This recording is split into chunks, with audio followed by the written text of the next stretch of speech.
Indo Nepal সীমান্তে ফের গ্রেপ্তার হলো এক বাংলাদেশি নাগরিক। খড়িবাড়ি পানিট্যাঙ্কি মোড় থেকে গতকাল রাতে আটক করে এসএসপি। পরে আটক বাংলাদেশির হেফাজত থেকে বাংলাদেশের নাগরিক পরিচয়পত্র সহ ভারতীয় আধার কার্ড উদ্ধার করা হয়।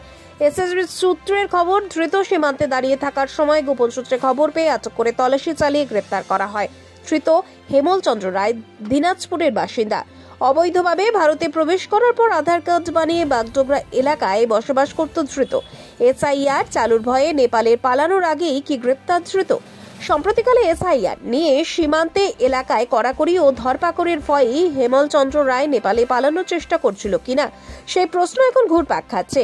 অবৈধভাবে ভারতে প্রবেশ ও ভারতীয় পরিচয়পত্র তৈরি করে বসবাস করার পর সীমান্তে অতিক্রমের এই চেষ্টা যথেষ্ট তাৎপর্যপূর্ণ। পরে ধৃতকে খড়িবাড়ি পুলিশের হাতে তুলে দেওয়া হলে আজ শিলিগুড়ি মহকুমা আদালতে পাঠানো হয়েছে। ধৃতকে রিমান্ডে নিয়ে জিজ্ঞাসাবাদ শুরু করবে খড়িবাড়ি থানার পুলিশ।